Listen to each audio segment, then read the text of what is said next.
A singular act of kindness can destroy a kingdom or save it.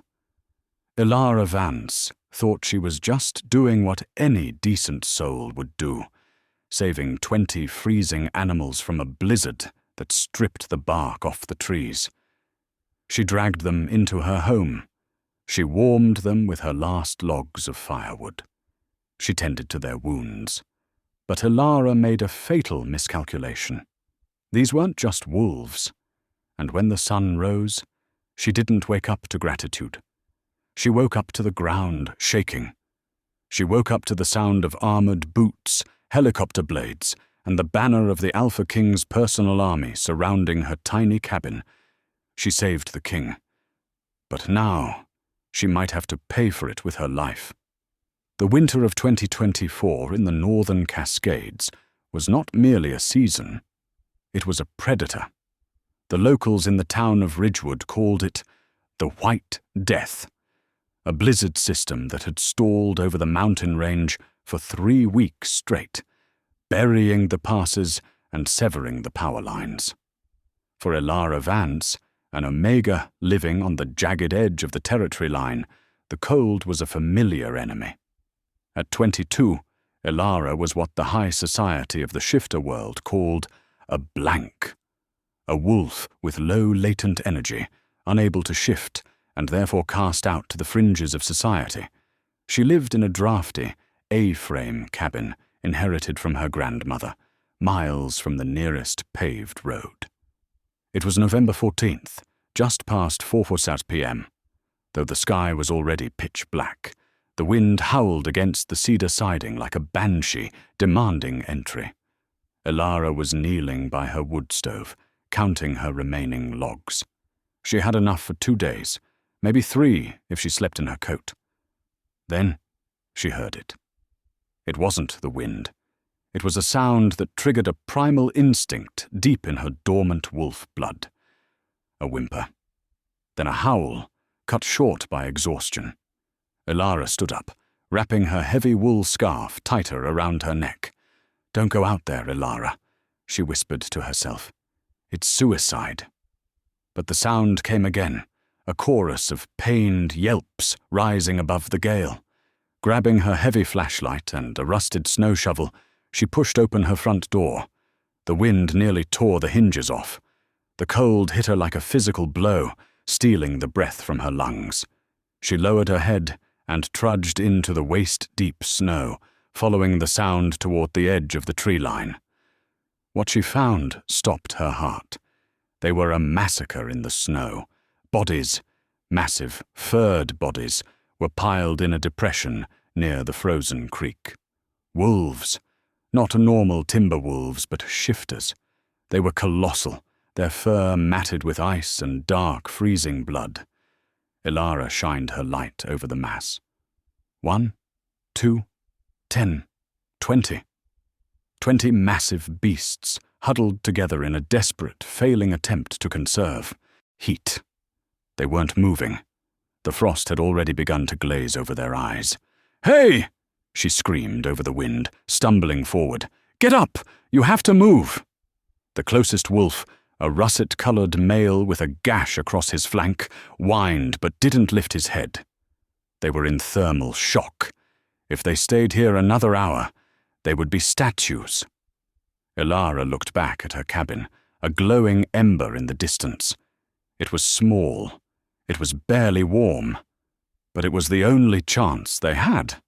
"I can't carry you," she sobbed, tears freezing on her cheeks. "You have to help me." She grabbed the front paws of the russet wolf and pulled. It was like pulling a boulder. She gritted her teeth, her Omega instincts screaming at her to submit, to flee, to not touch dominant males. But her humanity won out. She ran back to the shed and grabbed the heavy-duty plastic sled she used for hauling firewood. It took her 2 agonizing hours. She worked with the mania of the desperate.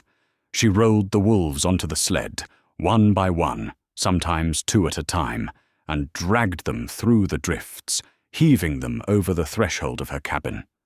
By the time the 20th wolf was inside, Elara collapsed on the floorboards.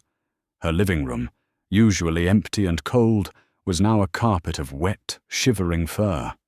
The smell of wet dog, metallic blood, and ozone filled the air. She crawled to the door and slammed it shut, sliding the heavy deadbolt into place. She was exhausted, her hands raw and bleeding. She looked over the sea of bodies filling her kitchen and living area. She didn't know who they were. She didn't check for pack markings. She didn't realize that the large black wolf, currently bleeding out on her grandmother's braided rug, wasn't just a rogue. She had just locked herself in a room with the most dangerous kill squad on the continent. The cabin temperature plummeted every time the wind gusted, but the combined body heat of 20 massive wolves began to create a humid, stifling atmosphere. Elara couldn't sleep. The adrenaline was still spiking through her veins. She moved among them like a ghost, stepping over tails and massive paws. She boiled water on the stove, tearing up her old bedsheets to make bandages. She started with the worst injuries.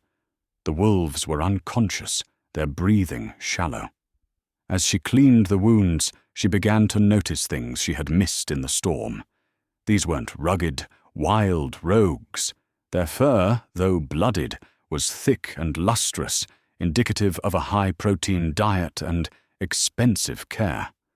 Their claws were manicured sharp, and then she saw the collars. She was washing the neck of a grey wolf when her fingers brushed against metal.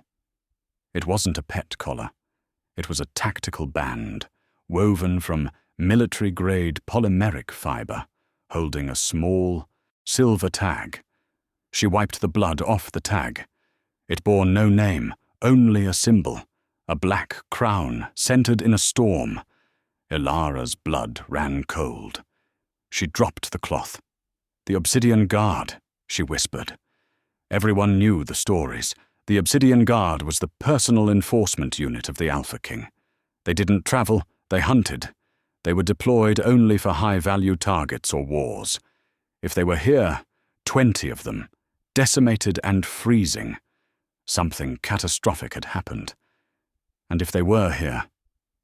Elara turned her head slowly toward the fireplace.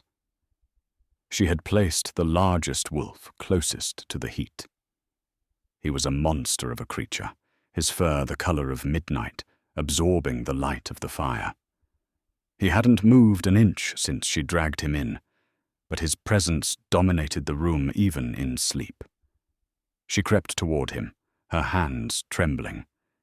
He had a wound on his shoulder, a deep puncture that looked like it came from a poisoned spear. Elara knelt beside him. She reached out to touch his forehead to check his temperature. The moment her skin touched his fur, a spark, literal static electricity, snapped between them. The black wolf's eyes flew open. They weren't the yellow of a normal wolf. They were violet, a piercing, electric violet that glowed in the dim light. Elara gasped and scrambled back, hitting her back against the kitchen cabinets. The black wolf tried to rise, a low, menacing growl vibrating through his chest, shaking the floorboards. But the poison and the cold had taken too much. His legs gave out, and he collapsed back onto the rug, his violet eyes never leaving Elara's face. He was watching her, assessing her. Elara knew who this was. There was only one wolf in history recorded with violet eyes, Declan Thorne, the Alpha King, the Wolf of Wall Street, who controlled the East Coast territories and half the global shipping lines. She was hyperventilating. She was an Omega, a nobody, and she had the King of the North bleeding on her rug. "I'm helping you," she stammered, holding up her hands. "You were freezing. The storm. I brought you inside." The wolf blinked. The intelligence in those eyes was terrifying. He wasn't a beast. He was a man trapped in a beast's form, currently analyzing the structural integrity of her house and the threat level she posed. He let out a sharp huff, a sound of frustration, and laid his head back down, his gaze shifting to the other 19 wolves packed into the room. He let out a soft whine, a query. From the pile of fur, 3 other wolves stirred, answering with low grunts. They were alive. The king looked back at Elara. The aggression faded slightly, replaced by a weary, heavy gratitude. He closed his eyes. Elara stayed awake all night. She fed the fire until her wood was gone. She broke up her dining room chair and fed that to the fire, too. She melted snow for water and used a turkey baster to drip it into the mouths of the wolves who couldn't lift their heads. By 5 a.m., the cabin was silent except for the crackling of the varnish on the burning chair legs. Elara sat in the corner, clutching her knees, watching the king. She didn't know that outside. The storm was breaking. She didn't know that the distress beacon in the king's tactical collar had finally punched through the atmospheric interference. She didn't know that satellites 50 miles up had just pinpointed her cabin's thermal signature. She fell asleep just as the sun began to grey the eastern sky. Elara woke up to the sound of the world ending. It wasn't the wind this time. It was a rhythmic, thumping roar that vibrated the fillings in her teeth. Thump, thump, thump, thump. She jerked awake, disoriented. The fire had died down to ash. The smell in the cabin was overpowering, musk and healing flesh. The wolves were awake. All 20 of them were standing or sitting up. The dynamic in the room had shifted entirely. They weren't a pile of dying animals anymore. They were a military unit. They were silent, alert, and staring at the door. The massive black wolf, King Declan, was standing by the window, peering through the frosted glass. He stood on 3 legs, favoring his injured shoulder, but he looked lethal. Elara scrambled to her feet. "What is that?" Declan turned to her. He didn't shift. He was likely too weak or preserving energy, but he nudged her toward the back of the room, behind the kitchen island. "Stay," the gesture commanded. Then, the voice of a god boomed from the sky.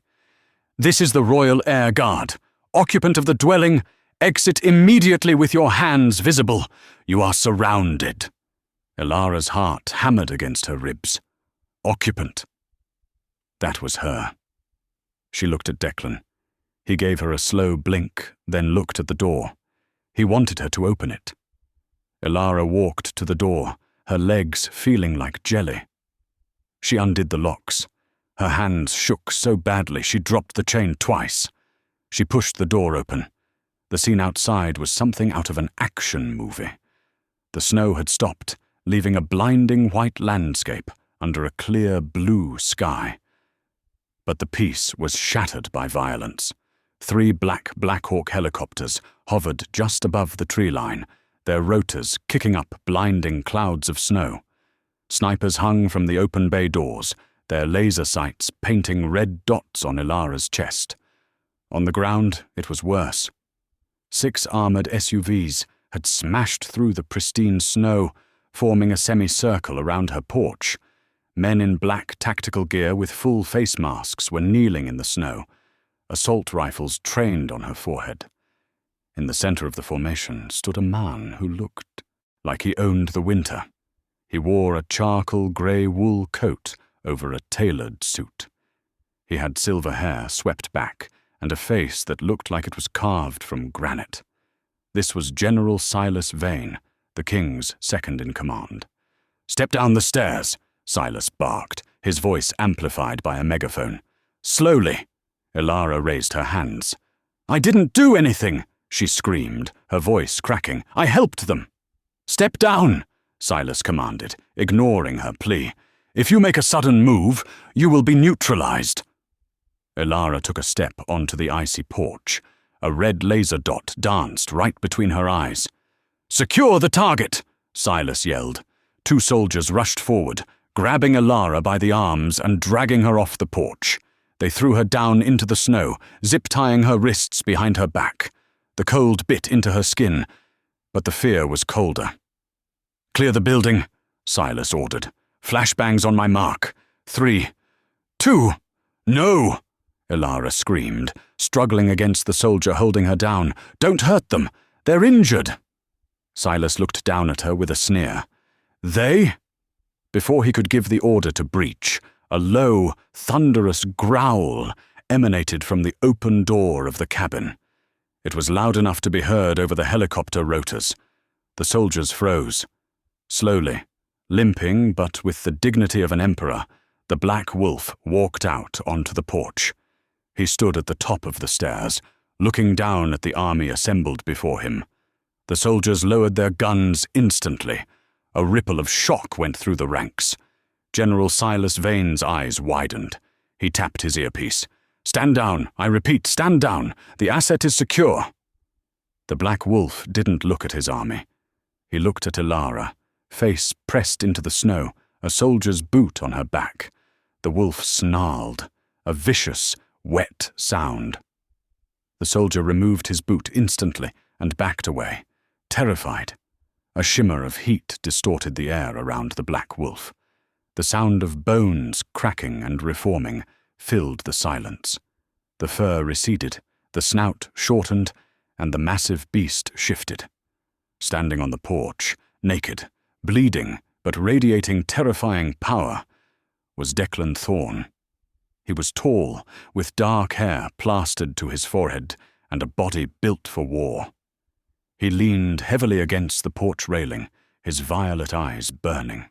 "General Vane," Declan said, his voice a raspy wreck. "My king," Silas bowed his head, though his eyes remained calculating. "We tracked your beacon. We feared you had been captured by the rogue insurgents. We saw the Omega. We assumed she was a collaborator." Declan looked at Elara. She was shivering in the snow, the zip ties cutting into her circulation. "Collaborator?" Declan spat blood onto the snow. "She dragged 20 of us 3 miles through a blizzard on a plastic sled, Silas. She burned her own furniture to keep us warm." Declan pointed a shaking finger at the soldier who had held Elara down. "Get her up. Cut those ties. Give her your coat." The soldier scrambled to obey, slicing the plastic ties and draping his heavy tactical jacket over Elara's trembling shoulders. Declan limped down the stairs, ignoring the medics rushing toward him. He stopped in front of Elara. Up close, he smelled like pine, blood, and power. He reached out, his hand hovering near her cheek, but he didn't touch her. He looked at the general. "Pack everything," Declan ordered. "The wolves inside need immediate trauma care, and Elara comes with us." Silas stiffened. "Sir? We have protocols. She's a civilian, a blank. We can cut her a check for her troubles and sign a NDA. I said," Declan's voice dropped to a lethal whisper, "she comes with us. She rides in my chopper." "To the medical center?" Silas asked. "No," Declan said, his eyes locking onto Elara's. "To the palace." The flight from the northern Cascades to Seattle was a blur of rotor noise and medical urgency. Elara sat strapped into a jump seat in the back of the Black Hawk, her knees pressed together, still wearing the oversized tactical jacket the soldier had given her. Across from her, King Declan Thorne lay strapped to a gurney. He was conscious, but barely. His skin, usually a healthy olive tone, was now a translucent grey. A team of 3 flight medics worked on him with practiced, terrifying efficiency. They were inserting IV lines, checking vitals, and speaking in rapid-fire medical jargon that Elara couldn't understand. "BP is dropping, 80/50, one medic shouted over the headset. "The neurotoxin is binding faster than we anticipated. He needs the antidote now." General Silas Vane sat next to the king, his face a mask of stone. He looked up at the pilot. "ETA to Obsidian Tower?" 12 minutes, General," the pilot crackled back. "We have airspace clearance. All civilian traffic has been grounded."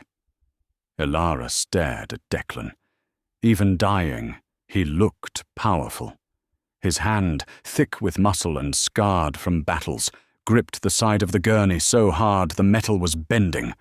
Suddenly, his violet eyes snapped open. He wasn't looking at his general or the medics. He was looking at her. He lifted a hand, fighting the restraints. "Elara," he rasped. The general frowned. "Sir, save your strength."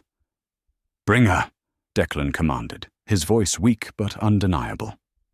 Silas sighed, a sound of immense frustration, and motioned for Elara to come closer. She unbuckled and knelt beside the gurney, the metal floor vibrating beneath her shins. "I'm here," she whispered. Declan's hand found hers. His skin was burning hot, the fever from the poison. "You stay close," he murmured, his eyes losing focus. "Do not let them separate us." "Why?" Elara asked, confused. "You're safe now." "No," Declan breathed, his eyelids fluttering. "The poison. It wasn't a rogue. It was inside. Someone. Inside." His hand went limp. The heart monitor began to beep rapidly. "He's coding!" the medic screamed. "Get the defibrillator! Clear!" General Vane grabbed Elara by the jacket and hauled her back to her seat. "Sit down and shut up!" he barked. Elara watched in horror as they shocked the king's chest. Once, twice. The rhythm returned, but it was thready. The helicopter banked hard, the city of Seattle rising up to meet them like a wall of glass and steel.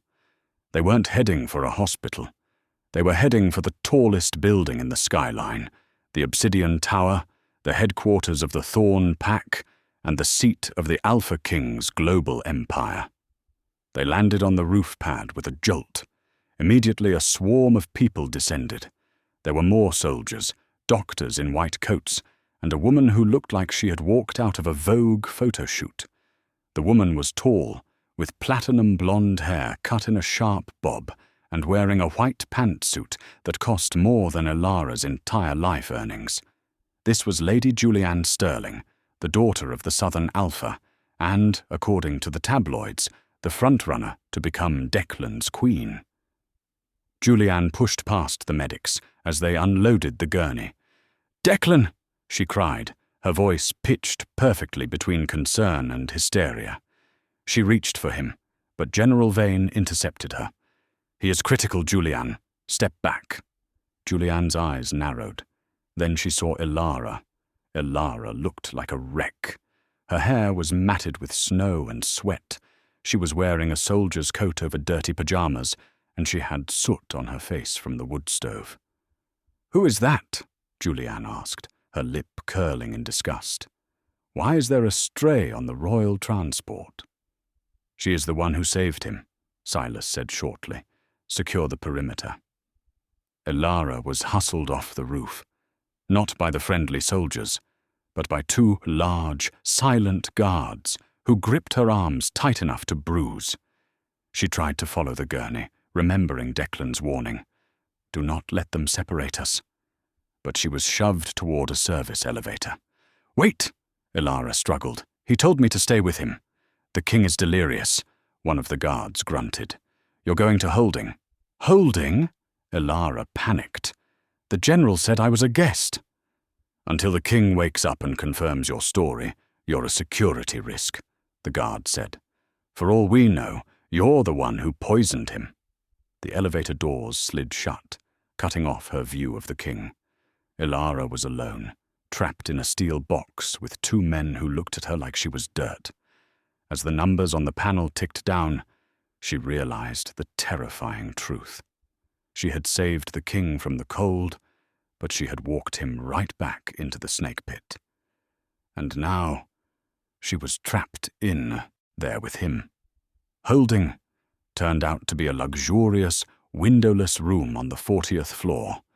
It was technically a guest suite, with a king-sized bed, a marble bathroom, and a massive flat-screen TV. But the door was locked from the outside, and there was no cell service. Elara had been there for 6 hours. She had showered, scrubbing the scent of pine and dried blood from her skin. She had found clothes in the closet, generic, high-end loungewear that fit her surprisingly well. Now she paced the room, her anxiety mounting with every passing minute. Why hadn't anyone come? Was Declan dead? Was she going to be executed as a scapegoat? The lock on the door clicked. Elara spun around as the door opened. It wasn't the king, it wasn't even the general. It was Lady Julianne Sterling. She entered the room like she owned the very air inside it. She was followed by a maid, carrying a tray of tea and sandwiches.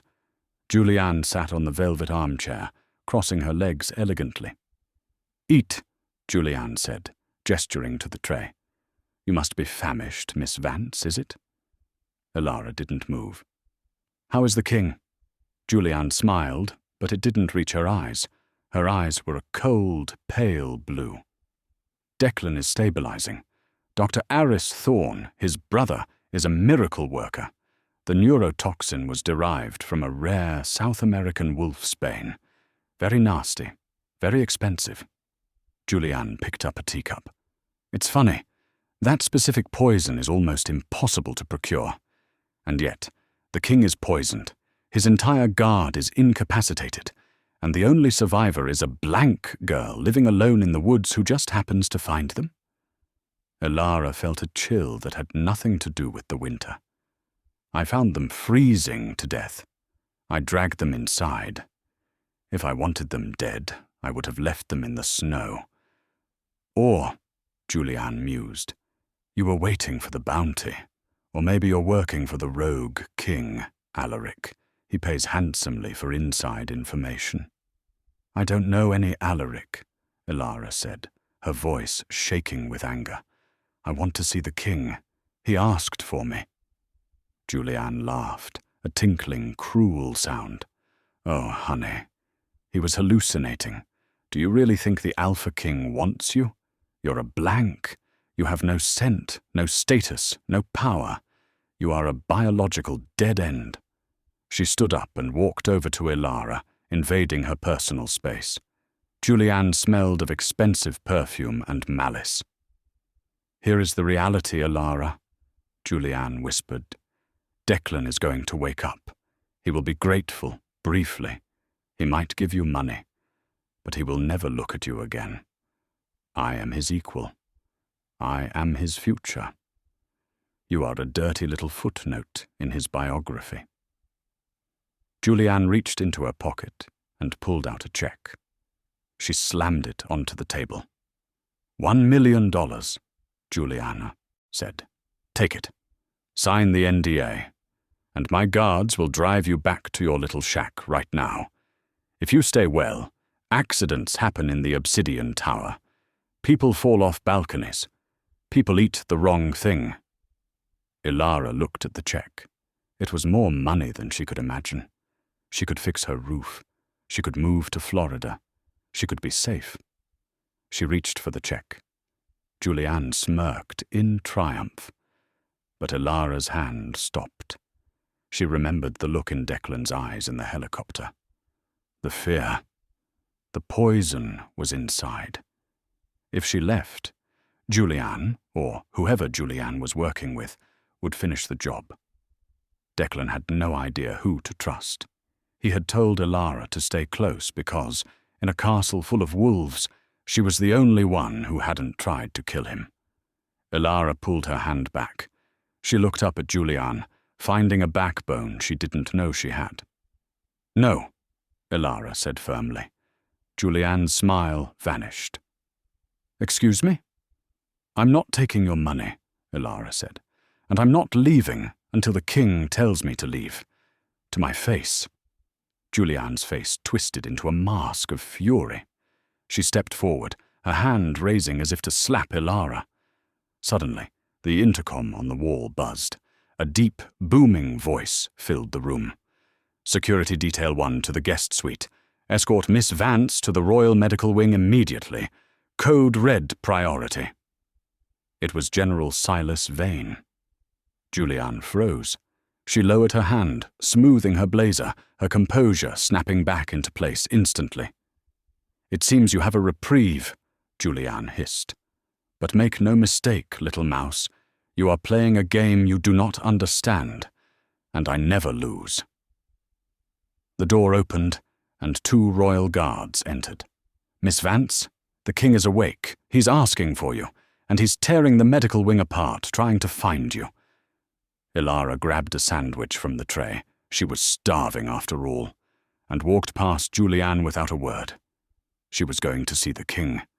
But as she walked down the hallway, flanked by guards, she realized the blizzard was nothing compared to the storm she was in now. The poison came from the inside, and she had just made an enemy of the woman who held the keys to the castle. Elara took a bite of the sandwich. It tasted like expensive ham and victory, but she knew the aftertaste would be bitter. She had to be smart. She had to find out who poisoned Declan before they killed him and her. The Royal Medical Wing occupied the entire 50th floor of the Obsidian Tower. It was less like a hospital and more like a biological warfare center. The air was sterile, cold, and smelled of ozone. When the elevator doors opened, Elara was hit by a wall of noise. Shouting, the crash of metal, the terrified whimpering of nurses. "Get out!" a voice roared, a voice that sounded like tectonic plates grinding together. A metal tray flew down the hallway, clattering against the wall inches from Elara's head. The 2 guards flanking her flinched, but Elara just stared. She knew that roar. Dr. Aris Thorne, a younger, leaner version of the king with kinder eyes and wire-rimmed glasses, came jogging toward them. He looked exhausted. His lab coat was torn at the shoulder. "Thank the goddess," Aris breathed when he saw Elara. "He's rejecting the treatment. His wolf is in a frenzy. He thinks we're trying to finish the job. He won't let anyone near him with a needle." "What do you want me to do?" Elara asked. "I'm not a doctor. I'm a dog walker, essentially." "You're the anchor," Aris said, grabbing her arm and pulling her toward the double doors at the end of the hall. His vitals spiked the moment you entered the elevator. "He can smell you. Whatever happened in that cabin, his wolf has imprinted on you as a safe point. You have to calm him down so I can administer the anti-venom, or his heart will explode." Aris pushed the doors open. The room was a wreck. Monitors were smashed. An IV pole was bent in half. In the center of the bed, Declan Thorne sat up, chest heaving, sweat glistening on his bare, tattooed torso.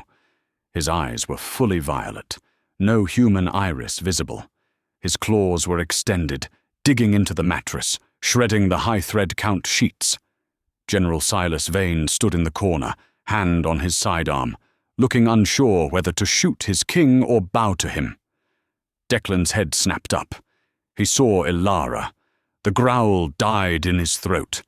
The violet light in his eyes dimmed slightly, revealing the dark pupils. He didn't speak. He just reached out a hand, a silent, desperate command. Elara stepped into the room. The fear she expected to feel wasn't there. Instead, she felt a strange, magnetic pull in her chest, a tug that felt like a fishhook caught in her heart, pulling her toward him. "Declan," she said softly, walking past the broken glass. "You're making a mess." The soldiers in the room held their breath. No one spoke to the Alpha King like that. Declan let out a huff, his shoulders dropping an inch. "They smell like sulfur," he gritted out, his voice sounding like gravel. "Traitors." "Dr. Aris is your brother," Elara said, reaching the side of the bed. She hesitated, then placed her hand over his trembling fist. The effect was instantaneous. A shock wave of energy rippled through the room. It wasn't painful, it was grounding. Declan's claws retracted. The violet in his eyes faded to a deep, intense blue. He grabbed her hand, pulling her closer until her hip bumped the mattress. He buried his face against her stomach, inhaling deeply. "Safe," he murmured. Dr. Aris didn't waste a second. He signaled the nurses. They rushed in, silent as ghosts, and reattached the IV lines. Declan didn't flinch this time. He just kept his forehead pressed against Elara's midsection, his breathing syncing with hers. "He was poisoned by Wolfsbane 9, Aris whispered to Elara as he injected a glowing blue liquid into the IV. "It causes paranoia and hallucinations. It makes the wolf turn on the man. If you hadn't walked in, he would have fully shifted and torn this building apart." Elara stroked Declan's damp hair instinctively. "Why me?" she whispered back. "I'm a blank. I have no pheromones." Declan lifted his head. The drugs were working. His eyes were heavy, but lucid. "You're not a blank, Elara," he rasped. He turned her hand over, tracing the veins in her wrist with his thumb. "The static in the cabin. Did you feel it?" "Yes," she admitted. "I thought it was the carpet." "It was the bond," Declan said, his voice gaining strength. "You aren't a blank. You are a latent. Your wolf has been asleep, waiting for a trigger strong enough to wake her. And I think she just woke up." Elara shook her head. "That's impossible. I've been tested." "The tests were wrong," Declan growled possessively. "Because you smell like winter and wildfire. You smell like mine." The room went dead silent. General Silas Vane's jaw dropped. Dr. Aris stopped checking the monitors. The mate bond, the most sacred, unbreakable law of the shifter world. The king had just declared a peasant girl his fated mate. "Clear the room," Declan ordered, his eyes never leaving Elara's face. "Sir," Silas stepped forward, "we have security protocols." "I said out!" Declan barked. The power in his voice cracked the window glass. Silas and Aris retreated, ushering the nurses out. The door clicked shut. Declan shifted, making room on the narrow hospital bed. "Sit." Elara sat on the edge. "Julianne offered me $1 million to leave." Declan's eyes darkened to black. "Did she?" "She said the poison was from the inside," Elara continued, realizing this was her only chance to save him. "She said I was a loose end. Declan, whoever did this, they are close. They knew your route. They knew about the storm." "I know," Declan sighed, closing his eyes. "The neurotoxin. It wasn't in my food. It was in my suppressants. The pills I take to control my aura during diplomatic meetings. Only 3 people have access to my medical safe." "Who?" Elara asked. "My brother Aris. My General Silas." Declan opened his eyes. "And my fiancée, Julianne." Elara's blood ran cold. "Julianne was in the room earlier. She was trying to scare me off, but if she is the one, then she is desperate," Declan finished. "She knows I survived. She knows the plan failed. She will try again. Tonight." He gripped Elara's hand. "I need you to do something for me, something dangerous." "What?" "I'm going to pretend to slip into a coma," Declan whispered. "I need you to stay in this room. Guard the door. Let no one in but Aris. If Julianne comes, let her in. I need to catch her in the act." "You want me to be the bait?" Elara asked, her heart pounding. "No." Declan pulled her hand to his lips, kissing her knuckles. "I want you to be the trap." The silence on the 50th floor of the Obsidian Tower was heavy, pressing against Elara's eardrums like deep water. It was 3 a.m., the hour of the wolf, the time when shadows stretched longest and courage was hardest to find. The Royal Medical Wing, usually a hive of activity, had been evacuated. Dr. Aris had cleared the floor under the pretense of a biohazard containment, leaving only the Alpha King and his unauthorized guardian. Elara sat in a stiff leather chair, positioned in the darkest corner of the VIP suite, hidden behind a tall medical privacy screen. Her hands were cramping. For 4 hours, she had been clutching a heavy, antique brass vase she had taken from the bedside table. It was a ridiculous weapon against trained killers, but it was the only thing she had. In the center of the room, illuminated only by the rhythmic green pulse of the heart monitor, lay King Declan Thorne. He looked peaceful, his chest rising and falling in a shallow, artificially induced rhythm. To the untrained eye, he was comatose, a titan brought low by poison, but Elara knew better. She could sense the tension in his stillness, a coiled spring waiting to snap. Beep, beep, beep. The sound was hypnotic. Elara's eyelids grew heavy. Maybe they were wrong. Maybe Julianne had given up. Maybe the threat was over. Then, the electronic lock on the suite door gave a soft, unauthorized click. Elara's eyes snapped open. The breath caught in her throat. She didn't move a muscle, shrinking back into the shadows. The heavy door slid open. A sliver of hallway light cut across the floor, then vanished as the door sealed shut again. A figure stepped into the room. It wasn't a doctor. The intruder moved with a predatory grace, the click of heels muffled by rubber soles. As the figure passed through a beam of moonlight from the window, Elara recognized the silhouette immediately. Lady Julianne Sterling. She had shed her white power suit for a set of black surgical scrubs, a medical mask covering the lower half of her face. In her gloved hand, she carried a silver metallic case. Julianne didn't look around the room. Her arrogance was her blind spot. She assumed the room was empty because she had ordered it to be empty. She walked straight to the bedside, placing the case on the tray table with a soft clink. She opened it, revealing a pneumatic syringe loaded with a clear, viscous liquid.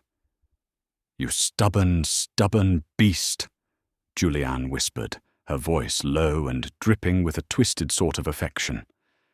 She reached out, brushing a lock of hair from Declan's forehead.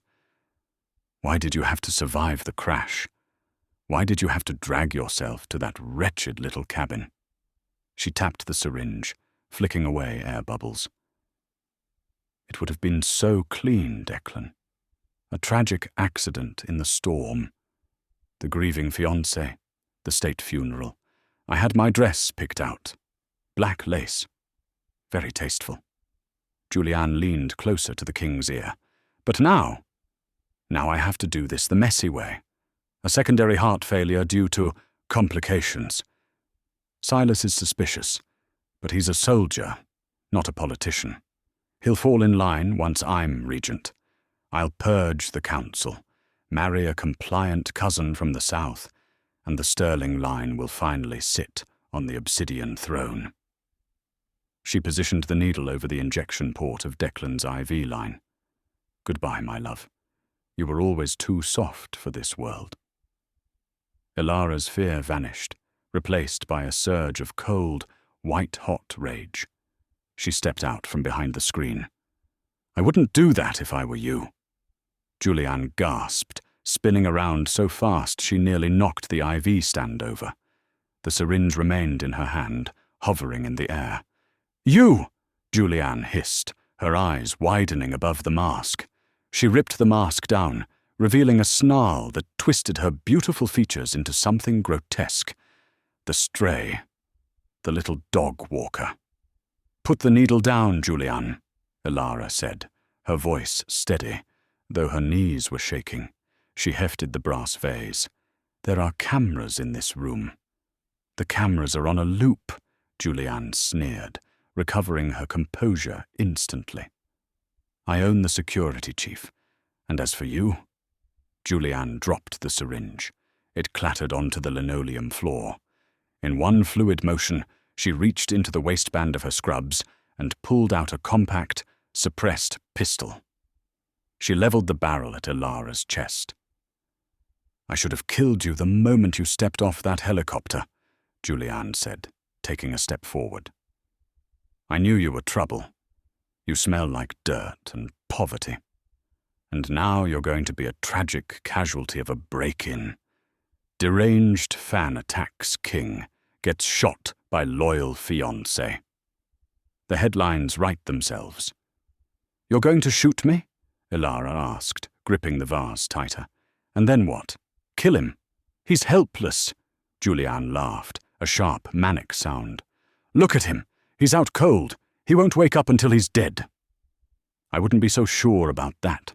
A deep, rumbling voice vibrated through the room. It wasn't Elara who spoke. Julianne froze. The colour drained from her face. Slowly, terrifyingly, Declan Thorne sat up in the bed. He didn't look groggy. He didn't look weak. He looked like the god of death. His violet eyes glowed in the darkness, illuminating the sharp angles of his face. Declan? Julianne stammered, the gun wavering in her hand. No, that's impossible. The sedative was Celine, Declan finished, swinging his legs over the side of the bed. He stood up, ripping the IV line from his arm without flinching. Blood welled up, but he ignored it. He towered over the room, his aura expanding until the air felt thick with static electricity. I heard you, Julianne, Declan said, his voice quiet but carrying the weight of a sledgehammer. I heard every word, the crash, the poison, the plan to purge my council. It wasn't me, Julianne shrieked, panic setting in. She backed away, waving the gun wildly between Elara and Declan. It was Silas. He forced me. He said he'd kill my father if I didn't help him. Bam! The double doors to the suite burst open, flying off their magnetic latches. General Silas Vane stormed into the room, assault rifle raised, flanked by 4 elite Obsidian Guards in full tactical gear. Lies! Silas roared. Drop the weapon, Lady Julianne, drop it! Julianne looked at Silas, then at Declan, then at the gun in her hand. For a split second, Elara thought she was going to shoot the king. Secure her, Silas ordered. 2 guards rushed forward, moving faster than human eyes could track. One knocked the gun from Julianne's hand. The other swept her legs. She hit the floor with a bone-jarring thud, screaming as they wrenched her arms behind her back and slapped heavy titanium cuffs on her wrists. Get off me! I am the daughter of the Southern Alpha. You can't touch me! This is war! Julianne screamed, kicking and spitting as they hauled her to her feet. Declan walked forward, stopping inches from her. He looked down at his former fiancée with zero emotion. No anger, no hate, just cold indifference. There will be no war, Declan said calmly.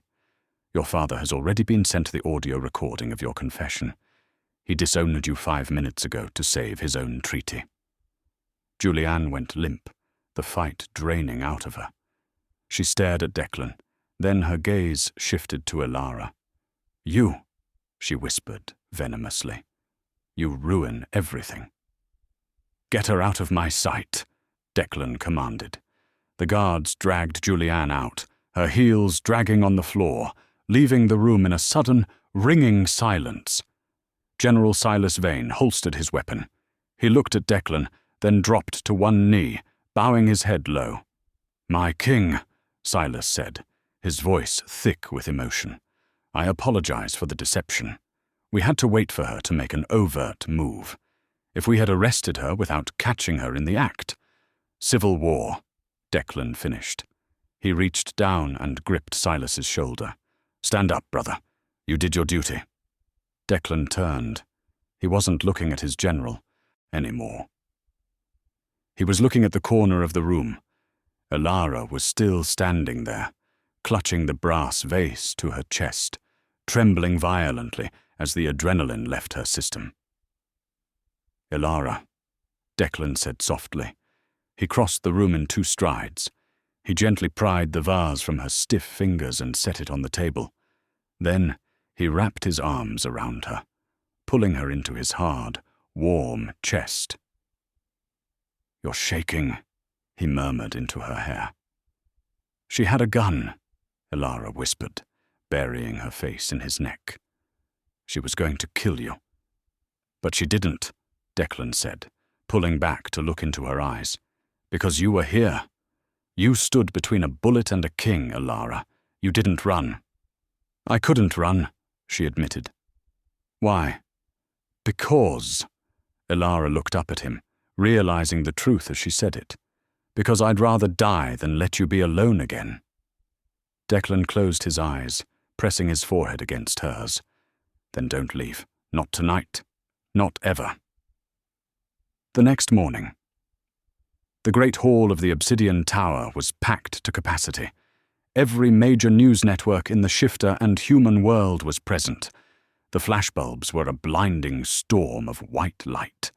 The rumour mill was in overdrive. The attempted assassination, the arrest of Lady Julianne, the mysterious woman from the woods. When King Declan emerged from behind the velvet curtains, the roar of the crowd was deafening. He wore a formal black suit, the obsidian crown resting on his brow. He looked every inch the ruler of the Northern Hemisphere, intimidating, powerful, untouchable. But he wasn't alone. Walking beside him, her hand firmly gripped in his, was Elara. She had been prepped by a team of stylists for 3 hours, but she had refused the heavy makeup and the elaborate gowns. She wore a simple, elegant dress of midnight blue silk. Her hair fell in loose waves around her shoulders. She looked pale, terrified, but she walked with a natural dignity that silenced the whispers in the front row. They reached the podium. Declan adjusted the microphone. "Citizens of the North, allies of the Pack," his voice boomed through the speakers. Yesterday, a shadow attempted to fall over this house. Betrayal strikes not from the enemy in the field, but from the smiling face at the dinner table. He paused, his violet eyes scanning the room.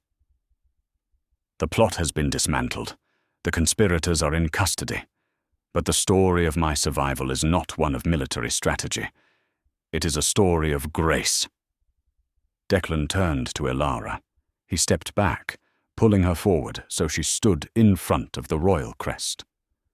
For centuries, our laws have dictated that power marries power. We have been taught that a king requires a queen of equal bloodline to strengthen the pack. The crowd murmured. This was dangerous talk. Tradition was everything to the wolves. I stood. At death's door, Declan continued, his voice dropping to a hush that captivated the room. And the high bloodlines tried to push me through it. It was not a princess who pulled me from the snow. It was not a high priestess who warmed my freezing soldiers. Declan took the heavy, diamond-encrusted signet ring from his right hand, the symbol of the Queen's authority, usually reserved for the coronation. "This is Elara Vance," Declan announced. She was called a blank, a nobody, but her spirit is stronger than any alpha I have ever known. She is my fated mate. She is the savior of the Obsidian Guard. He took Elara's left hand. Her fingers were trembling. He looked her in the eye, a silent question. "Are you ready?" Elara took a deep breath. She looked at the cameras, then at the man who had looked at her with awe when she was just a girl in a drafty cabin. She nodded. Declan slid the ring onto her finger. It fit perfectly. "Long live Elara," Declan declared, his voice ringing like a bell. "Long live the Queen." For a heartbeat, there was silence. The shock was absolute. Then, General Silas Vane, standing at the edge of the stage, drew his sword and dropped to one knee. "Long live the Queen!" Silas shouted. Dr. Orris followed suit. Then the guards, then the front row. The chant spread like wildfire, growing louder and louder until the glass walls of the tower seemed to vibrate with the sound. "Long live the Queen! Long live the Queen!" Elara looked out at the sea of faces, then up at Declan. He was smiling at her, a smile of pure, unadulterated pride. "I think they like you," he whispered, leaning down to kiss her cheek. "They're terrifying," Elara whispered back, gripping his hand tight. "Don't worry," the Alpha King promised, looking out over his empire with his new queen by his side. I'll bite anyone who doesn't." And so, the girl who was cast out by the world ended up ruling it. Elara Vance proved that strength isn't about claws, fangs, or royal bloodlines. True power is the courage to open your door when everyone else locks theirs. She saved the wolves, and in return, the wolves gave her a kingdom. But Julian is still out there, and the Southern Alpha won't take his daughter's arrest lightly. Is this truly the happy ending, or just the calm before a war? If you enjoyed this story of betrayal, karma, and fated love, please smash that like button. It really helps the channel grow. Don't forget to subscribe and hit the bell icon so you never miss the next episode of the Alpha Chronicles. Share this video with a friend who loves a good werewolf romance. Thanks for watching, and see you in the next story.